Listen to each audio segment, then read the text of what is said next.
This podcast is sponsored by nobody. Hey dudes, welcome to Splat from the Past, the only 80s themed horror and sci-fi show where things could get totally radical. Now I am just so excited for today's interview because I will be interviewing Tracy Newman, the older sister of legendary Saturday Night Live cast member Lorraine Newman. And Tracy, throughout her entire career, has had just a huge career. You know, she's been a Renaissance woman her whole life. She was a folk singer with the New Christy Minstrels. You know, she did solo, of course, in college. You know, she's a founding member of the Groundlings with Lorraine and so many other of my guests and friends like Terry Bolo and Gloria Vassie and Lynn Stewart and so forth. And she's also been a comedy writer for many sitcoms like The Drew Carey Show, Ellen, According to Jim, many others. And we're going to talk about all that stuff today, talk about her legendary career. And it's been a very emotional week and a half. I've lost two podcast guests, Ann Beats and Walter Olkowitz, two very talented people. Ann and I were supposed to do a part two, and we never got to do it. And Walter also was just as wonderful. And I had a great conversation with both of them. And rest in peace, Ann Beats and Walter Olkowitz. So, here is my interview with Tracy Newman.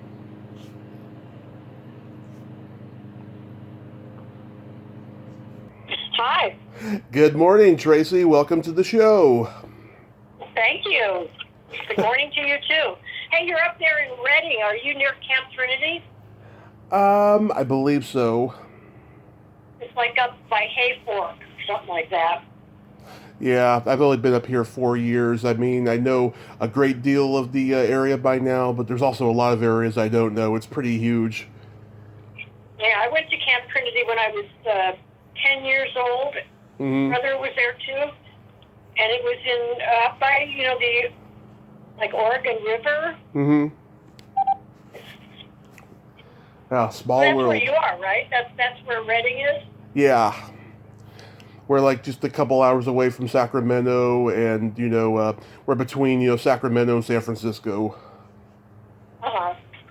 And I love that area. It's beautiful up there. It's very beautiful up here. Yes, this is such a great honor. Thank you for taking the time today. Is it sounding okay? Oh yeah, you sound great. Good. So, going back in time. You've been a Renaissance woman your whole life. You've done many different things. You've been a musician, an improv performer, an actress, writer, producer. What came first in terms of your childhood trajectory? Well, a singer-songwriter, not a songwriter, but playing guitar and singing. Mm-hmm. That was first. I mean, I was maybe 14 when I started playing guitar. And it was kind of during the folk music boom, Mm-hmm. And I happened to have had cousins who were a singing team. He played the banjo and they both sang, and I think she played the guitar. I can't really remember right now, but Mm-hmm. And so we had a lot of hootenannies and my parents let people come to our garage. Yeah. And do hootenannies, and it was like the Limelighters and Theodore McKell, people like that. I mean, they were kind of well known, but they were hanging out with their old kind of folky friends. And I was 14, and I was getting to be around that and observe that and learn, and it was just really great. Mm-hmm. Did you start out singing in the school choir? No, I didn't sing at school at all. Oh, is this something you did? I had no interest in learning to sing well, which is too bad, really, because I never really, I can carry a tune, but it's not like I really learned to be a singer. I didn't. Mm-hmm. Was folk music? I didn't. Uh huh. What? Was folk music always on your radar, or did you grow up loving other music as well? Well, I really grew up most influenced by people like Judy Garland, you know. Yeah. Well, if there's anybody, I don't mean to say people like her. I'd say like by Judy Garland and Danny Kaye and people like that, and you know, and show tunes and stuff like that. But then when I learned to play the guitar and, you know, realized I could actually sing a whole song with 2 chords. Yeah. You know, like songs like Tom Dooley were just 2 chords, and that I could get up in front of people and sing that. And they would accept it, you know? Yeah. I drifted into folk music because I could play it. Right. So you were in the New Christie Minstrels? Well, you know, what happened was I was singing at a place called the El Toril, El Toril in Westwood Village in Los Angeles, and with Barry McGuire, the guy who later went on to do Eve of Destruction and was in the Christies also. Right. And we were like a duo for a short time, maybe 6 months, and we were sort of discovered, you know, I think it was by Randy Sparks. That's my memory, but Randy Sparks claims he had nothing to do with it, that it was the managers, Grice and Garris, and that they needed a girl to replace somebody who had just left the group. And so they grabbed me, and Barry, of course, was a really dynamic performer, a big guy, you know, clearly a leading guy, you know, and so they grabbed him. And I was only in there for about 2 months. I did rehearsals. I did the Vic Damone show, television show, right, with them. But I wasn't really, you know, what you would call a bona fide member, because I think Randy Sparks, who ran the group and started it, he felt that the people that he chose personally were the ones that were really in the group. So there was a group of us that were chosen by the managers. And Randy was offended, I think. Oh. And so he got rid of me. I mean, I didn't read music. I was underage. I had my parents' permission for everything. You know, it was not a good. I loved it though. I mean, I was devastated when I was dropped. So that was a big. You know, I learned a lot of showbiz lessons early on. Yeah. One of them: don't count your chickens. Don't even count them after they hatch. Yeah. I actually reached out to Barry McGuire not too long ago. His wife told me that, yeah, he's pretty much retired from public life. And I wrote her back saying, well, if he wants to do a retirement interview, let me know. And then they both thought that was hilarious. So they did it? No. They just thought that was funny that I said, you know, retirement interview. Yeah, he really has retired from public life in a way. It's weird. He's such a good performer. Yeah, I think the reason why Eve of Destruction was such a big hit was because he sang it with such a snarky delivery in the eyes of, you know, all the hippie and folk people, that, you know, it was as if he was saying, you know, to the government that he didn't want to be a pawn in their game, and I think everyone related to that. Oh yeah. Yeah. He was a very, very, very strong performer. I mean, when we were performing, just the two of us, he had written a song, I think he wrote it, called The Tree, which was a story, and it was a very powerful story. And oh my God, I mean, he used to perform that in every show, and it just brought the house down. It was just brilliant. Mm-hmm. Now that I think of it, I think he wrote it, but I'm not positive. Yeah. Did you all get to play the famous folk clubs in L.A., like the Troubadour or Leadbetters or the Cheetah or any of those places? I never played Leadbetters, but I did play the Troubadour open mic. You know, that was probably the first open mics that ever existed. Yeah. That's not true. I'm sure there were some in New York.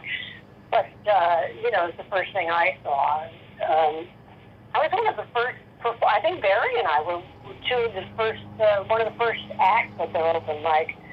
Because I ran into Dickie Davis, who ran that open mic, the first open mic. He's the one that started the open mics there. And he said, I just was interviewed for the Troubadour, for this documentary. And I forgot to mention that you and Barry were the first were the first performers in that open mic thing. Oh. It was called Good Night. It wasn't called an open mic. Yeah. Did you eventually go to New York and see the folk scene there? Yeah, I went in 1964, late 64. I was there till mid 66. Mm-hmm. And I played the bitter end for off and on for a year. I was like their opening act for a long time, and I emceed a lot there. And hung around the Troubadour, the Improv, the original Improv that's on 44th and 9th, and that's really where I met all the comedy people how I ended up really drifting towards comedy. It just was so much fun. Yeah. You saw Lily Tomlin, Robert Klein, George Carlin, people like that?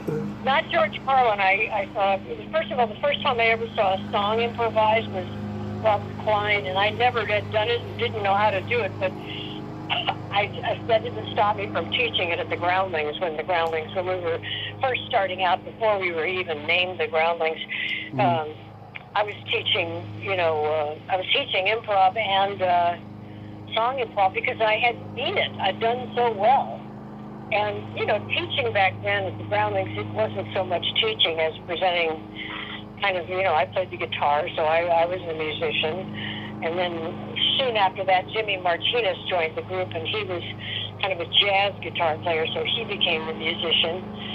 And, things happened at the Groundlings, the way things happen, the way groups get started,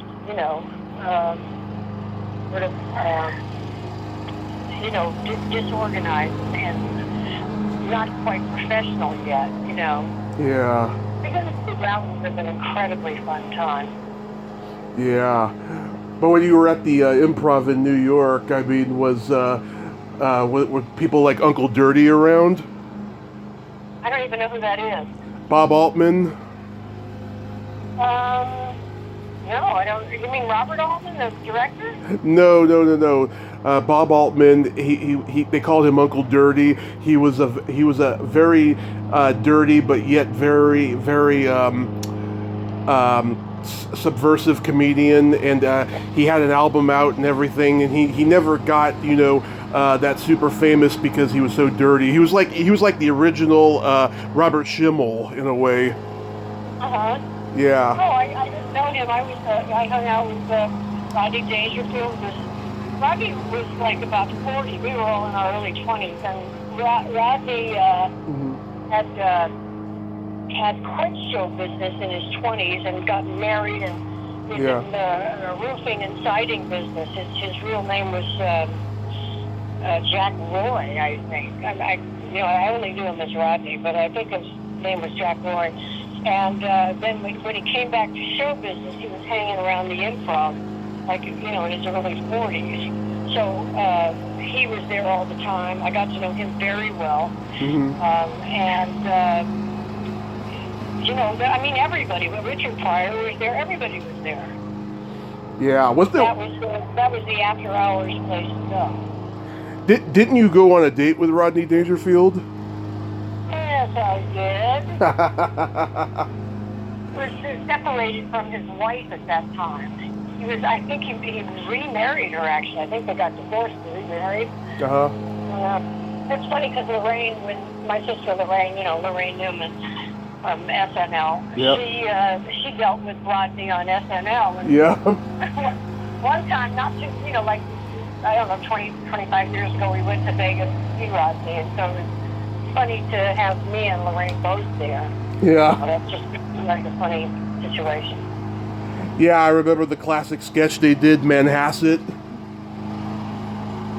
Jesus, I'm not really good on my memory for the sketches. Is not great. Yeah, it was a parody of Woody Allen's Manhattan. It was where Lorraine was playing like a 9-year-old Girl Scout. Yeah. Yeah, and God, it was so wrong. They were having an affair, and I remember Rodney said, "When she has her sexual peak, I'll be dead for 5 years." He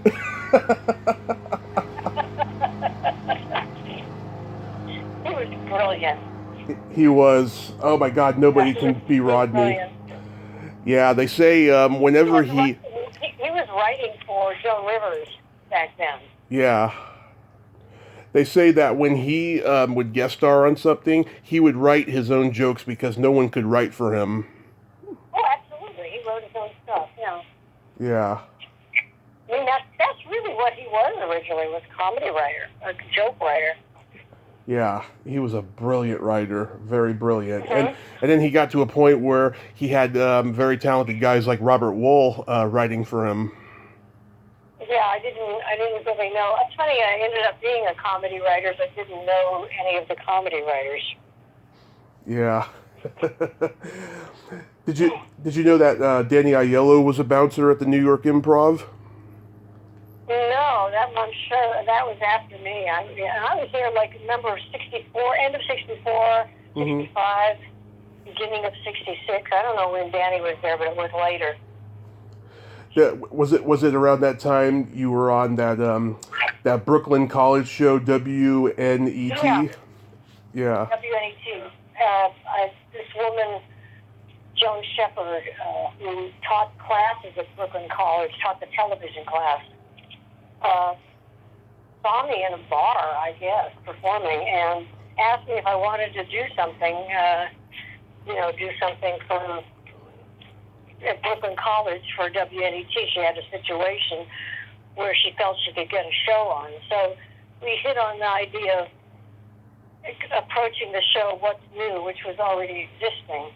And what they would do is get a subject and have somebody perform or read that subject for a couple of episodes. So I did 6 episodes of, folk music from around the world or something like that. I can't remember the exact, what they called it. But they called what I did folk music from around the world, I guess. And I had to write them and perform them. I mean, I didn't know what I was getting myself into, and you can still see those videos are. I'm so glad they're there because it's so much fun to see them in black and white, and I'm singing, all these old folk songs and introducing each song, and it's embarrassing what I'm saying because I wrote it and we didn't have the internet for research. My research was pretty shoddy. And, I was very young, and I just making it up. Yeah. And I had to write the episodes. They were half-hour episodes, and they were really a half hour, like 28, 29 minutes, because they were, there was time for it to be introduced. There was no commercials. Right. WNET was a PBS show. So I had to write it, and Joan Shepard, the director, didn't want to do any editing. She didn't want her students to have to deal with editing for some reason. And so I had to memorize the whole half hour and the camera cues and to do the whole thing in one, just straight through. And if I made a mistake 25 minutes into it, I had to start over. So needless to say, I only did that once. Wow. I never made another mistake. I learned a lot about show business, about how the show must go on. I really, really, really learned it when I did those. Yeah, because I've subscribed to your YouTube channel and I've seen all those videos of you singing. You have such a wonderful voice, by the way. You're very underrated. Oh, thank you so much. Thank you. That's very sweet. Of course. I certainly wasn't. My mind certainly wasn't on the singing. I mean, anybody who sings can tell. I think I'm pretty much singing on pitch, and my guitar playing is okay. But it's more. I was kind of more of a performer, I think, than a guitar player or singer. Yeah. I really was more interested in just sort of, I guess, communicating. I'm not sure I was really interested in that, but that's where my talent was. Right. In communicating. So how did you get back to L.A. and the Groundlings begin? Well, I had, this is crazy. I was, a couple things. One was my manager at that time. You're going to freak out. Okay. Mm-hmm. My manager was Ed McMahon. Yeah. and the reason that happened was I went to this vocal coach whose name was Bert Knapp, and he was really well known in New York at the time. Mm-hmm. Now, I've looked him up, I've Googled him, and I can't find him. I mean, he died in the 60s. And I haven't been able to locate his family or anything like that. But he was originally someone who played piano for circuses. So what he was great at was getting you to present yourself. Mm-hmm. Even though he was teaching singing and all sorts of vocal things, he really was great at getting you to perform no matter what. The sky could be falling and you're still out there singing. And he taught everybody. And, Betty White was going to him, and Deke Young. I mean, I don't know, you know who she is, but I could name so many actors and actresses that were alive then that aren't alive anymore, mm-hmm. that were going to him. And no matter who came in, if you came in like early and it was your lesson, you had to stop what you were doing and perform for them. So when Ed McMahon, he was trying to do an album back at that time, mm-hmm. and he was on the Carson show, doing what he did. Right. And he was the person who came in, and he sat down, and Bert Knapp made me perform for him. So then a couple of weeks later, he came in with something that he had the Tonight Show, one of the writers on the Tonight Show staff, this guy Shelley Schultz, I think was his name. Mm-hmm. Anyway, he had written a series for children called Travels with Tracy. Mm-hmm. Kind of based on my personality, okay?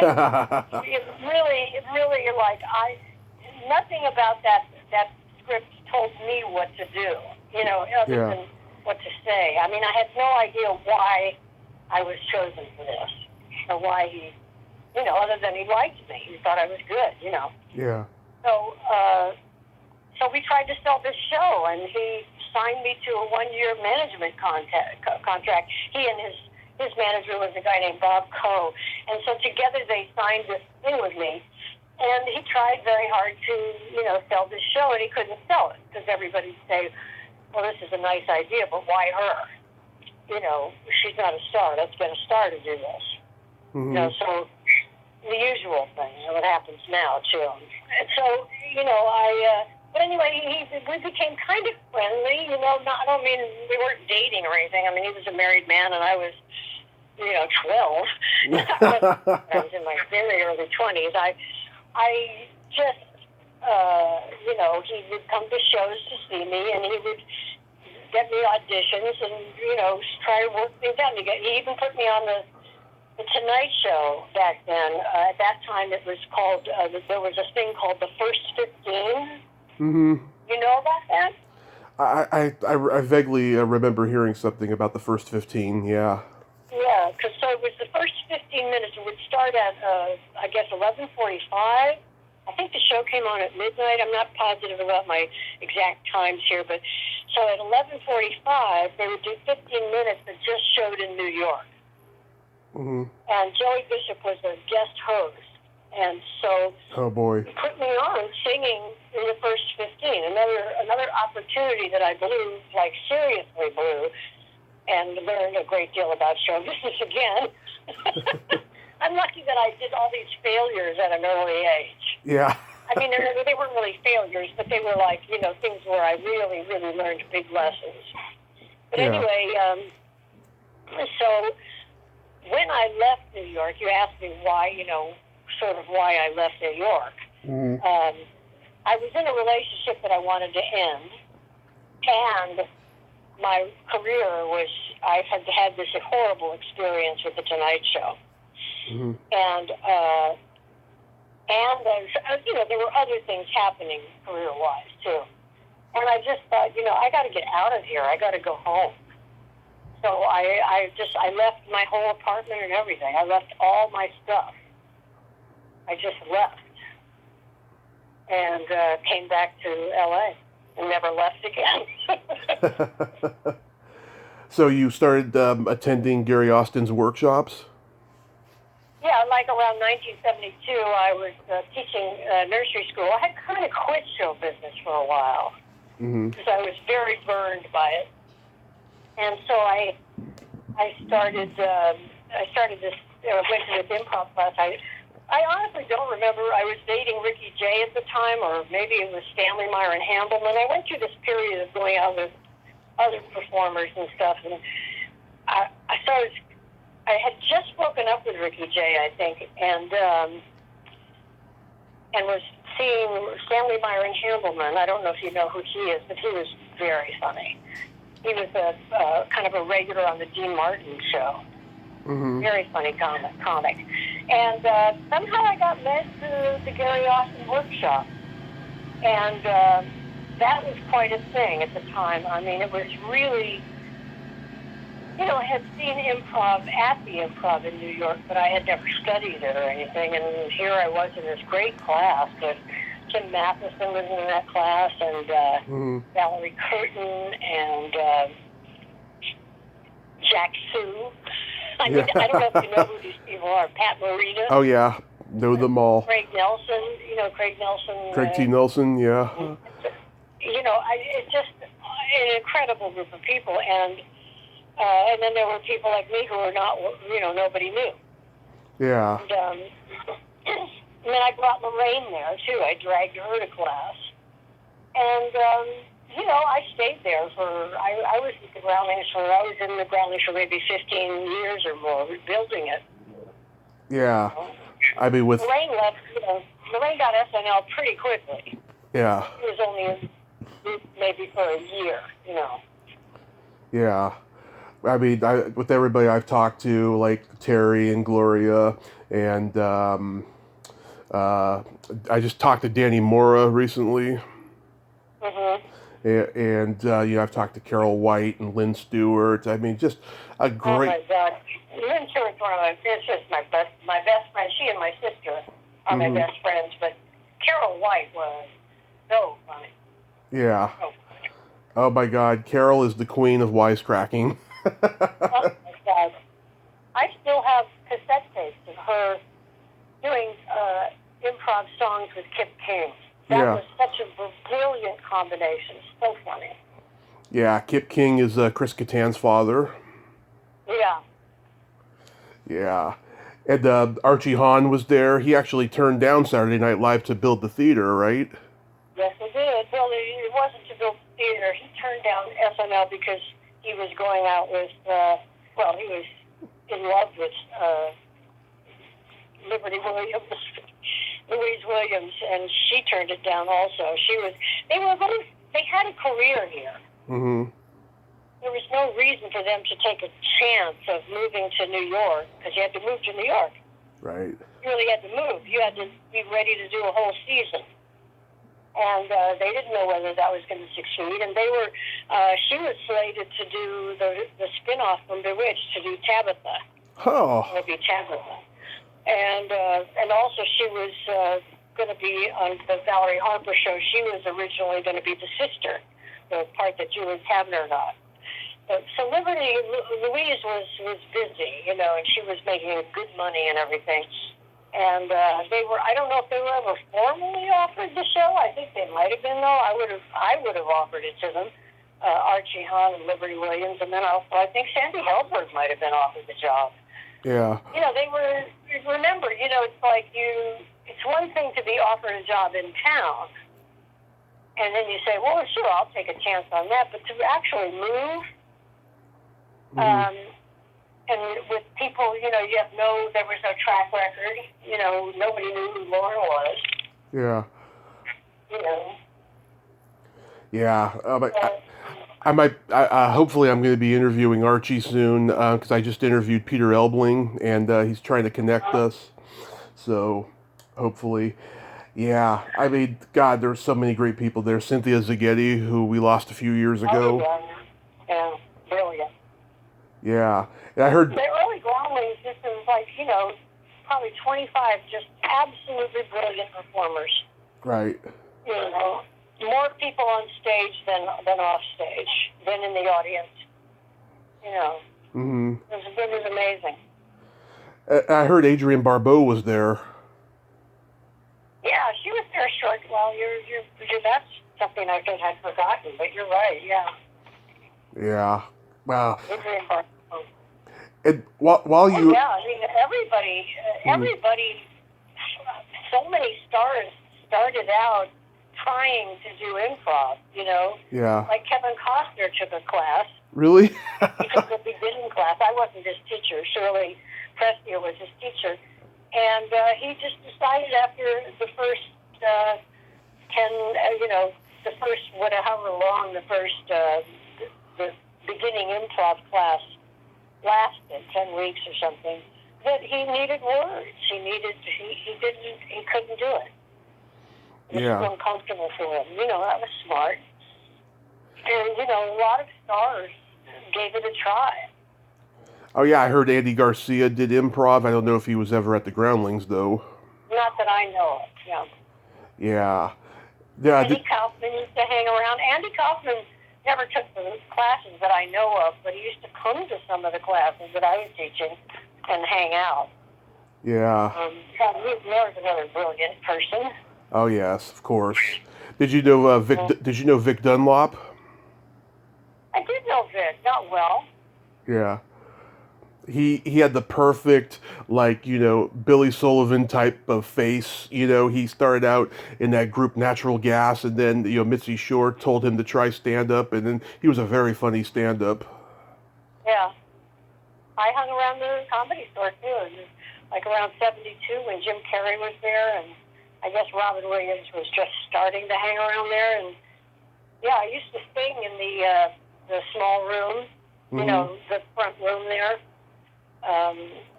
That was where a lot of people were performing there. The Comedy Store Players were there. Archie was in that. And I used to sing Sammy would only let me do 2 songs. Every time I got up, I had to do the same 2 songs. It was so funny because that's what he had heard the first time, and that's what he liked, and that was it. I had to always do those 2 songs. Very funny. Oh, yeah. Those early Comedy Store days, Craig T. Nelson and Barry Levinson were a comedy team. And Rudy DeLuca, yeah. And Rudy DeLuca, yeah. And Frankie and Davis, they would perform there. Yeah, I didn't see them. They performed more in the big room. Yeah. So did you know during that time that you were in the middle of a cultural shift in a comedy revolution? Well, it would be pretty arrogant of me to say yes to that. Nobody really knows where they are when they're actually there. But yeah, there was a time I was standing in the office with Tom Maxwell. We were talking about, I don't know, he was saying, he was very, he's the reason the Groundlings survived. I mean, he was there to open the door every morning. Everybody else got drunk the night before, and he didn't drink. So he was the most responsible person there. Yeah. Very funny and smart teacher and everything, and director. And he said, I just hope I'm not, he was Southern, I hope I'm not wasting my time, Yeah. He just was so worried that it wasn't going to be successful. And I remember saying to him, why do you think that the Groundlings isn't going to succeed? That the group isn't going to be here forever. Well, what's in the group? It's the future of comedy and television. Yeah.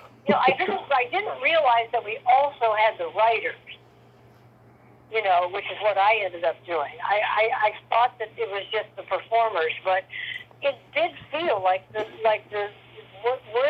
are people going to go to get, funny people? It's here. It's happening here, and all the improv groups around, like Second City and the Groundlings and whatever. I mean, it was so obvious.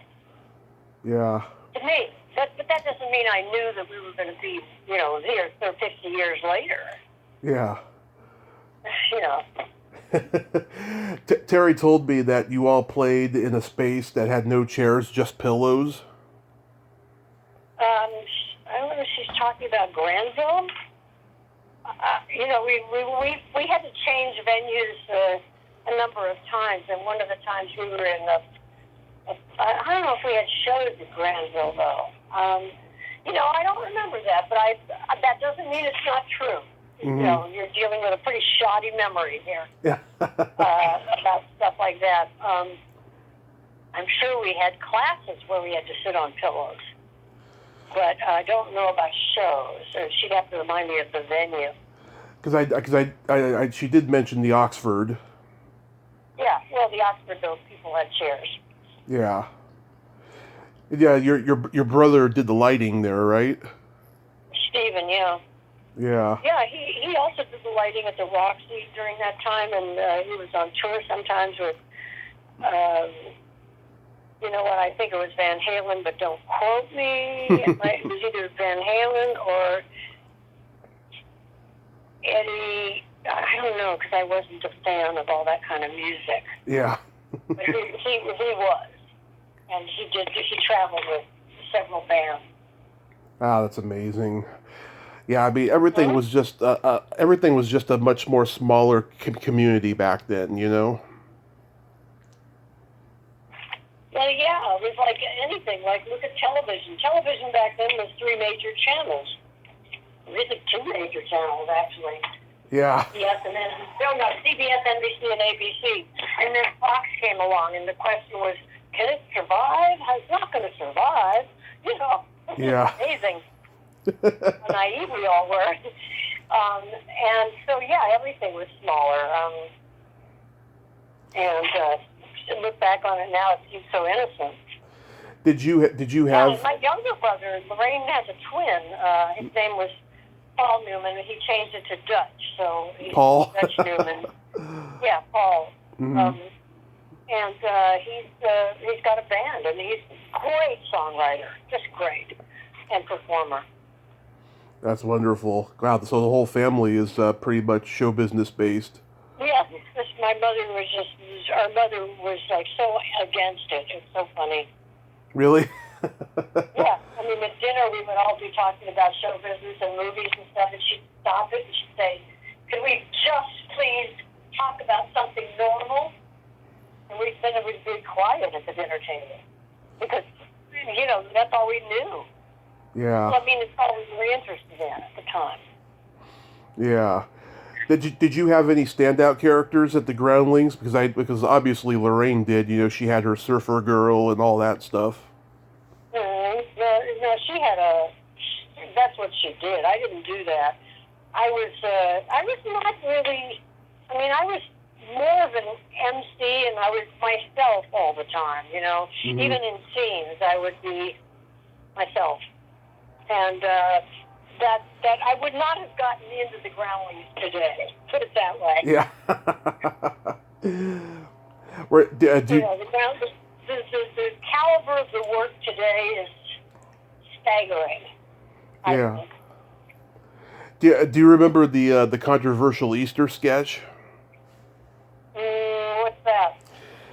Doug Cox had written this controversial Easter sketch that I guess made people walk out on Easter Sunday. I have no idea what you're talking about. That doesn't mean it didn't happen. I just don't remember. Yeah, Lynn told me. What was it about? It was like a parody of the Last Supper, and they were making fun of the cup of hemlock and all this, kind of sacrilegious stuff. And like Lynn told me, so after the show was over, Doug was backstage, saying, "Why didn't it work? It was funny." And Phil Hartman put his arm around Doug and said, "You can say all you want about Jesus' birthday, but don't fuck with the resurrection." Uh-huh. Yeah. Yeah, that sounds about right. But I don't remember the sketch. Yeah, every time I bring that up to somebody, they don't remember it. I guess they wanted. A lot of things were there and gone. gone. I mean, they were one-shot things for various reasons, and I have scenes like that. Nobody remembers them, but Lynn and I remember them because Lynn and I did most of them together, and Vicky Carroll and I did scenes that you only saw them once, but boy, were they funny. Yeah. I talked to Tommy Chong recently, and we talked about Cheech and Chong's next movie, in which, everyone from the Groundlings got to be in it. Yeah, it was a kick. They even put a book out of that, a little paperback where all of our pictures are in it. It's so cool. I did not know that there was a paperback. I would love to see it. That's amazing. Yeah. If you send me your email and just write to me, send me a picture of the cover of the book or whatever, I'll take a few pictures of the book for you. Oh, that would be great. Yeah. I just love the fact that he put all yous in there and stuff. So going back to the Ed McMahon thing, I saw when you were on the Tonight Show doing the card tricks. Yeah, that was later. I was no longer managed by Ed McMahon, so it is ironic that I was in there in the 65. I was on the show 64, 65, and then again in 74. I because of my relationship with Ricky Jay, I managed to learn to do very, very, very clean, expert card manipulations, not tricks. I mean, if you listen to the interview that Johnny did of me, we're talking about, he was fascinated by the fact that I didn't bother to learn any tricks. that all I cared about was the fans and stuff. I just thought it was so pretty. And so much fun. So, so I was on there again. I had written a sketch. Well, that's the whole story in itself, just, getting Johnny Carson's attention. Yeah. Interesting. Yeah, I mean, I've heard so many stories about how, he didn't like, women in comedy and all that stuff. All the stuff that's starting to come out now, ever since that book was, that first book that was written about him by his former lawyer. Yeah. Well, I don't know. He was so interested in cards, magic, and manipulations, because he did them himself. Yeah. He knows how hard they are. So when I did a Bob Hope special where I was Diane Cannon's stand-in for her hands in a poker game. I made a good living for a little while, a short while. I'm sort of a dilettante. I got very good at it, and I got a lot of jobs, made some money, and then I stopped trying to get gigs with my, doing cards because I just wasn't that interested after a while. But I was doing Diane Cannon's hands, and Johnny Carson heard that there was a girl card manipulator in the building. So he came over during my rehearsal with his makeup bib on, those pieces of paper around his neck. And he started talking to me about it. He just was so blown away by the fact that I was doing this. And then a couple weeks, I went home and wrote a sketch for me and Ricky Jay to do on the Carson Show. And when I went to shoot the Bob Hope special, I was walking over to Johnny's studio thinking maybe he'll remember me, And he was coming towards me in this golf cart. Somebody else was driving, indoors there. That's how he got around. Because those studios are so big. And so I jumped in front of his cart, and they had to swerve to get out of, slow down and swerve to get out of, not hit me. And I tossed the sketch into the back seat, and I said, "It's me, Tracy Newman. Remember the woman that does cards on the Bob Hope thing?" And he nodded very sweetly, and they kept going. And then 2 weeks after that, I got a call from the head writer, which was Hank Bradford at the time. And he said, "We rewrote your sketch, and we want you to do the show." And they rewrote it for me to do it with Johnny instead of Ricky, which didn't make Ricky very happy. Ricky had done the Tonight Show a number of times. It's not like I took an opportunity away from him or anything. He was doing fine. But so then I did that. That's how that happened. And the Groundlings we were taking one of those things where you all go somewhere on a trip. Mm-hmm. You do improv for the whole weekend. Oh, yeah. I can't remember what you call those things. But anyway, we were up in Crestline, and we got a TV so that we could watch. I had already shot the show, so no, that's not right. That's a live show. How did we see that? I saw it with them. Maybe it was a rerun. I don't know. It was in 1974. See, that's where my memory is really shoddy here. Mm-hmm. Well, I feel like I remember seeing it with them, but maybe they watched it and I was doing it. I don't know. Right. But anyway, so that was pretty cool. That was pretty cool. I do the Tonight Show every 10 years. Oh, yeah? That's what it felt like. Yeah. I wonder if I'll be on it in 1984, but I wasn't. So how did you transition into writing, producing for sitcoms? Well, in the Groundlings, you meet everyone. And there were a number of people in the Groundlings, guys especially, that really made me laugh. And one of them was John Stark. Yep. And one day, we were looping. We used to loop to make a living, do a lot of looping. I imagine you heard a little bit about that from some of the people you've interviewed. Yep. In fact, everyone you've interviewed did looping. Yeah. And John Stark and I were looping a movie that had been directed by John Paragon, actually. And we had written some spec scripts, and we got a call from Cheers, because we knew the executive producers of Cheers at the time, the Steinkellners, and they called and they said, "Do you have any scripts?" And we sent them the script, and they hired us, and it was like that. We had done some freelance jobs, but that was our first staff job on Cheers, and it was, oh my God, it was just, we both knew that was the beginning of our career. Yeah. And you don't start on Cheers and then go downhill. You just either stay at that level or things get better. Yeah, it was the #1 show in the world at that time. Right, yeah. Yes, it was. We got on the 10th season. Mm-hmm. And then we didn't stay there, though. We stayed for a season. And then we went with the executive producers, the Steinkellners, to Bob, which was the third show that Bob Newhart tried to do. And that got canceled after 2 seasons. And then we sort of had a normal career after that, where we had to get our own job.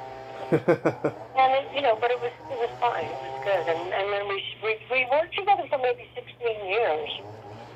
Yeah, I talked. I quit when we sold, according to Jim, in 2000 or 2001. And after 2 years, seasons, I thought, well, as soon as we go into syndication, I'm going to quit television and go back to being a singer-songwriter, because, I figured I'm not getting any younger, and I'm already too old to do this, being a singer-songwriter, going back into little coffee houses and singing for nobody. But I thought, I just love it, and I'm going to go back to it. So that's what I did. Yeah, I talked to Jonathan last year. He's an interesting guy. He told me in Messenger. He said, keep your questions about Jim Belushi to a minimal. Yeah, minimum. Yeah, Belushi is a piece of work. Yeah. He's he's a very, very talented. Yeah. People probably know, and very funny, and it can be very sweet. Yeah. But he's kind of an alpha dog. So. Yeah. That's a fortunate part. Things could be very difficult with him. Yeah. Did you know John? It's funny. I met John once, but Lorraine says I never met him. So there you go. That's my memory. Really? But I feel like I met him at a party, actually, or I think. Yeah, I'm pretty sure I met him. I went to some show. I went to New York to see some show. Now, I'm sure it was some kind of landmark show that I went to, because it was the only one I went to. Yeah. and the party was at Rockefeller. Was the rink, the ice rink, Mm-hmm. the party. And I believe at that time I met John Belushi. I met everyone. Yeah. And I seem to recall meeting John Belushi. But if she says I didn't, then probably the years don't match up, Yeah. So my memory of that is all free. I mean, that wasn't my life, if you know what I mean. I have a better memory of my life or things that I was doing than what Lorraine was doing in her years. Yeah. Did you and Jonathan write an episode of They Came from Outer Space? Yeah. I've talked to the creator Tom McLaughlin. Mm-hmm. Yeah, he's a great guy. I don't remember ever dealing with him. We dealt with a guy. I can't remember his name. It wasn't Tom McLaughlin, though. The guy who was actually running it. It was a playwright that had drifted into this situation. And, drugs were rampant back then. And so it was, when we would get our notes, it would be from this guy who was doing coke. Yeah. And so literally, again, we learned a great deal about show business and about TV writing before we ever got our first staff job. We learned a lot on this one episode of They Came from Outer Space, because when we wrote the first draft, he wanted it to be like Trading Places. Mm-hmm. He wanted to rip that story off, sort of. Yeah. The movie. And then when he saw it, he said, you know what, let's do Coming to America instead. Now think about that. Yeah. We were at the script level. We weren't writing outlines. Yeah. We had written a script that was like Trading Places. Now we had to tear that apart, or really write another one, not for extra money, and but copy, Coming to America. And so, it was quite we were very, very, very angry all the time and very frustrated. But we did it. And it was the only script from that series where he didn't put his name on as a writer, Mm-hmm. the guy. Because he gave us such a runaround. Mm-hmm. A couple of people I know are in that episode, Sarah Ballantyne and Teresa Ganzel. Yeah. They were wonderful. I love Sarah was in the Groundlings for a while. Yeah. Oh, she told me about that. Yeah. Oh, wow. God, you wrote for the Nanny. I love that show. Mm-hmm. Yeah, that is not easy to write for, though. Yeah. Ellen. Mm-hmm. Yes, which, by the way, yeah. You won an Emmy for that show. Well, we wrote the coming out episode. My partner and I wrote the first half hour of that. There was a 1 hour show. Mm-hmm. We wrote the first half hour, which ended with her saying she was gay on the PA at the airport. And,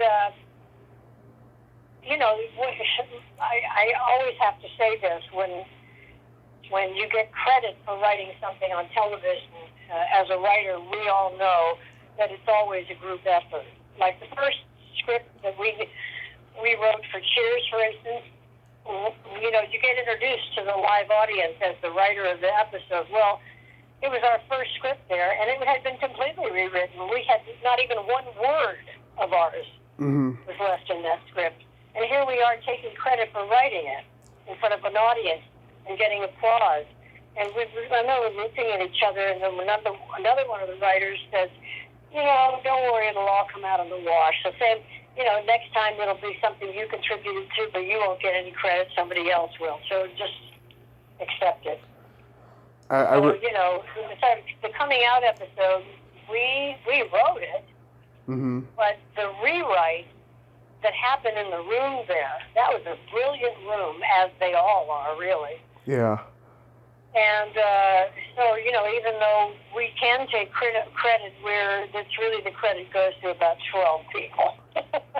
Yeah. Even though we won the Emmys, yes, but, I remember when that episode premiered, I watched it, I was 14 years old, and, I look at it in historical context. I can't believe how much how much hype over that episode there was, and they were just Yeah. the way Ellen was being treated, as if, like in hindsight, she was like a predator or something. It was just very ignorant on the media's part and the world at that time. Well, it shouldn't be a surprise now, and looking back on it, Yeah. Disney was blackballed by the fundamentalists, and people were saying they would never go to Disneyland again. Yeah. I mean, ABC and Disney, they had their troubles related to doing that. It was very brave for everybody involved. Right. Really, especially for Ellen. Yeah, God, it was just an amazing thing to see, though, and I'm glad you got to be a part of that at least. That episode was the Yeah, no. was the Emmy experience wonderful, though. Yeah, I don't have much of a memory of it. I just remember my feet hurting really, really, really bad because I don't wear high heels, but I had to wear high heels for that. Yeah. I'm really short. And so, running up the aisle in high heels and standing on stage and then doing the publicity, the photograph, right after you win, you go through this hallway, several hallways to get your picture taken. My feet were in such bad shape by this time that was over. And all I wanted was just to take my shoes off. Yeah. But, it was otherworldly. It really was. I was, I wish I could say I was floating on air, then my feet wouldn't have hurt. Yeah. I noticed too. You two wrote the TV movie remake of The Barefoot Executive. Yes, that was interesting too. That's the first time and last time we did a movie. A movie for television has 7 act breaks. Mm-hmm. So right. Anybody who's a TV writer who understands, how a lot of sitcoms are 2 acts and sometimes they're 3 acts, and you have to write something that makes them come back after the commercial. So when you're dealing with 7 act breaks, it's really something. That was really hard. Yeah. To write 90 minutes as opposed to 21 minutes. Well, you had some good people in there. You had Susan Seidelman directing. She's an amazing director, and what she's done for women, and being a woman director, she's amazing. And also, you had Lila Garrett wrote the story. To me, she's the first female writer in television. Mm-hmm. I've interviewed her. I've interviewed her daughter. Oh, my mother worked with Lila Garrett at the Westwood Playhouse. My mother built the Westwood Playhouse, which is now the Geffen. Yeah. Wow. Yeah, she was in, yeah. That's probably why your mother, didn't want you talking about show business. No, that was way before. I think she had resigned herself to. Certainly when Lorraine got on SNL, she knew it was all over in terms of stopping her kids from being in show business. Yeah, she was proud of her and all that. Oh yeah, no, it was very wonderful. So leading up to so you said leading up to COVID, you were just focused on doing music, right? Yeah, I even drifted into.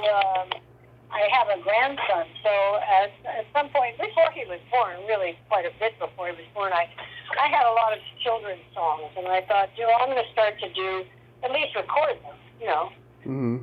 do a children's album, and then so I started a business called Run Along Home, and now I have 3 CDs for kids out, and I'm in the middle of doing my 4th, although, I had to put it off during this isolation period, but I'm meeting with my producer on Wednesday, and we're getting back into it. It's almost done, actually, because I had already done, he had continued working on it, getting the musicians to come in and add things to it without me there. So, he's a wonderful producer. His name is Edward Auslander, and he does a lot of he does all the arrangements. I mean, that doesn't mean I don't have any ideas. I do, and I present them when I do my pre-production versions of the song. But this time, he had to do everything. All I did was come in and do vocals, and I'm going to redo the vocals, and then it'll be done. Wonderful. Wow. Hmm. Yeah. I mean, do you think you'll ever get to do a live show again? It's not a matter of do will I get to. It's a matter of if I want to.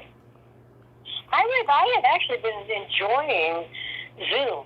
I know a lot of people hate it, but I've been enjoying not having to go anywhere to do my thing to people. I'm one of those Like people. what? I'm one of those people. What? That likes Zoom? that hate Zoom. Yeah. Oh yeah. No, I understand why, and for good reasons. But as I get older, the idea of driving to Long Beach, or not Long Beach, but Pasadena, for instance, to Right. do a show, you have to. The traffic is so bad; it's going to be bad again. I don't know. I don't know about dealing with traffic when it comes back full force in LA. The drive from Hollywood to Pasadena. Oh God, that is insane. That's one thing I don't look forward. I used to have to leave like 2 hours, 3 hours early just to be there in time for a sound check. Yeah. And it's exhausting. And I shouldn't be complaining about it because I'm just grateful that I get to do it. But I don't know. I don't know if I'm going to do it anymore. I don't know. Yeah. Well, I hope you get to, Tracy. Look for me on Zoom. Look for me on Facebook. I hope you do get to do that, Tracy. I know that you just did a Groundlings reunion. How did that go? Oh, that was really fun.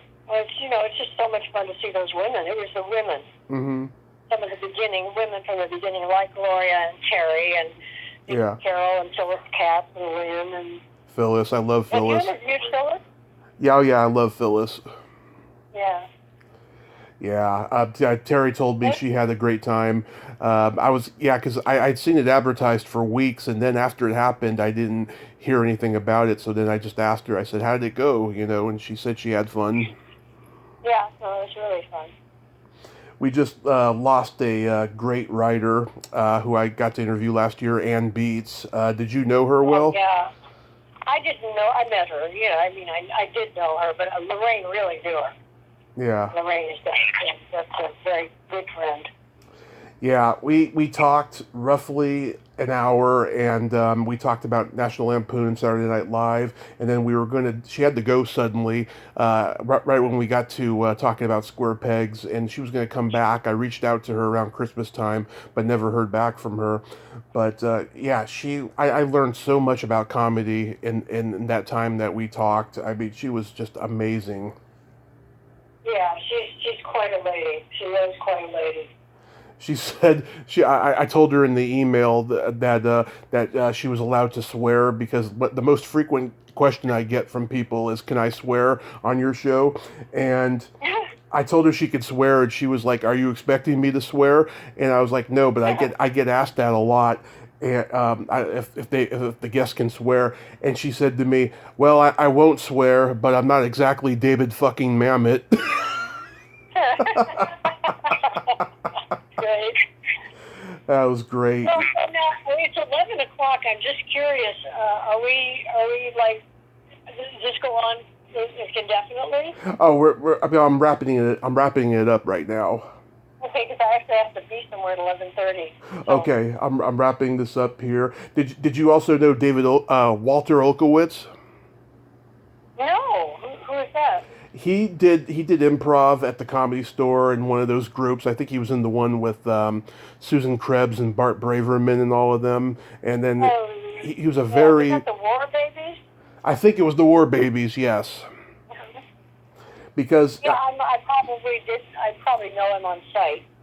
Yeah, he was a very prolific character actor. When I interviewed him, it was like at the very beginning. I didn't know about his improv background. I found out later when I joined the Comedy Store alumni group. Yeah, we just lost him yesterday. That was pretty sad. Oh my God. Yeah, that was pretty sad. Everybody, I have a friend named Fred Rubin who wrote a song called "My Friends Are All Dropping Like Flies." You can find that song on YouTube, by the way. Mm-hmm. Fred Rubin, "My Friends Are All Dropping Like Flies." It's a wonderful song. It's so funny. It's funny, but it's not funny. Yeah, it's darkly funny is what you mean. Yeah, darkly funny. Have you ever thought about writing a memoir? Well, I don't know who would be interested in reading it, so it's hard to separate the desire to write it from that. But on the other hand, it would be nice for my daughter to have. So I've over the time written some material down, but not really, no. You definitely have a lot of great stories there, and maybe do the Audible thing that Lorraine just did. I'll think about it. I'm not sure that Audibles would make that kind of deal with me. It's very hard when you're an unknown to do these things. Yeah. Well, I hope you get a deal. Yeah, I mean, you got a lot of great stories there. That would be great if you did do that. But I want to thank you so much for coming on today, Tracy. This has just been wonderful. Thank you for even being interested. That's very sweet of you. Absolutely, yes. Like I said, I mean, I'm a comedy historian of sorts, and I just love hearing stories about those classic days. I just think that they're so important. That a lot of people don't think about them. And I hope you get back on stage soon, and you have a great rest of your day. All right, you too, Tom. Okay. Thanks. We'll talk. Maybe we'll talk again. You never know. I hope so. Okay. Okay. Bye-bye. Bye-bye. Well, there you have it. Tracy Newman. Ain't she a sweetheart? What a great lady, huh? And I just loved hearing all those old show business stories from her, and that she's, done it her way, and she's come out on top and still manages to be the nice lady that she is. And she's very inspirational. And if you haven't listened to her sister's book, you should check it out. I've heard a lot of good things about it. I haven't heard it yet, but I'm going to. And that's the way the cookie crumbles. Well, till next time, this is Tommy Throwback Kovac saying there's no shame in living in the past because the present sucks. Later, dudes.